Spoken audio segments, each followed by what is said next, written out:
Hi, I'm Pattu from freefincal. Today let's talk about Sensex versus the S&P 500 returns. Someone commented on YouTube a few days ago that the S&P 500 would have easily bet the Sensex since the inception of the Sensex in 1979 on the 1st of April 1979. That's not the case. In fact, if you look at the point-to-point returns from 1st April 1979 to the 14th of May 2021, their returns are pretty much identical. So let's take a look. So I thought it's a very simple exercise where you just need to get the data and compare them. But then it turns out there's a lot of history about the S&P 500. So the Sensex data is available. The total returns data is available only from 19th August 1996. The price data is available from April 3rd, 1979. The S&P 500 has got three different base dates. There is one base date in January 1998, which is available from Yahoo Finance. The dividends here are reinvested every day. Then there is a 1970 base date. There is a 1936 base date. Then Professor Robert Schiller has inflation adjusted monthly S&P 500 data available from 1871. I use this data exclusively for my Facebook group on goal-based portfolio management. So what I've done here is I have combined the Yahoo Finance date and also there's also another source, the 1970 data. I got it from the Internet Web Archive from a website that was closed. So I've combined these two dates for this study. So on the 1st of April 1979, the Sensex was 100. That's the starting point. After 42 years, on the 14th of May 2021, the Sensex total returns index was 72,125. Notice the difference between the total returns index and the price index. The annualized return is 16.9%. Now the USD was about 8 rupees on 1st April 1979. On 14th May 2021, it was rupees 73.3. That's an annualized return of about 5.37%. The S&P 500 total returns index in USD terms increased from 101.76 to 8,669 during this period. That's an annualized return of 11.12%. So if you want to calculate the S&P 500 total returns in INR, then you have to calculate 1 plus S&P 500 USD returns into 1 plus Forex returns minus 1. That is 17.09%. So basically, this is identical to the return of the Sensex return. The S&P 500 total returns in INR is identical to Sensex return between 1st April 1979 to May 14th, 2021. Of course, it will change on a day-to-day basis, but it's surprising enough that they are the same. I mean, many people would say India is the developing economy, India would easily beat Sensex and so on. That's not the case, as we shall also see in the rolling returns. Now, this is the so let me just pull this out. So here you have the S&P 500 total returns in blue. That's the USD.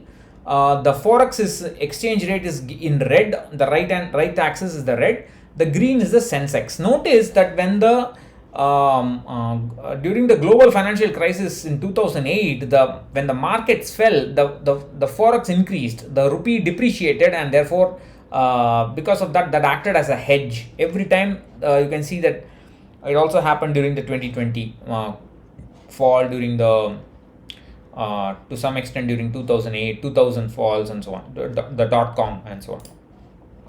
Now, if I were to plot the S&P 500 in INR, you can see how much things have changed. This is from August 1996 onwards. You can see the green line and the blue line. That now the blue line is S&P 500 in INR. The green line and the blue line are more or less at the same point. They're more or less the same returns are again seen. So it's not just from inception. Again, from 1996 also you get the same, more or less they give you the same returns thanks to the Forex part. So this is the those were in log scale. If you don't want log scale, you can see the absolute price change. You can see The green line has been a lot more volatile because of the forex per component. The blue line has been less volatile, and it's kind of moved up and caught up with the green line. All right, so let's now look at the rolling returns. So this is from 1996 August, and if you look at the 5-year data, the blue is Sensex, the brown is S&P 500 INR, and you can see that from about 2013 or so, the S&P 500 has kind of belt the Sensex. And over 10 years, you can see that gradually the S&P 500 returns have kept increasing while the Sensex returns have been falling down. And probably the most damning data, I would say, is the 15-year data.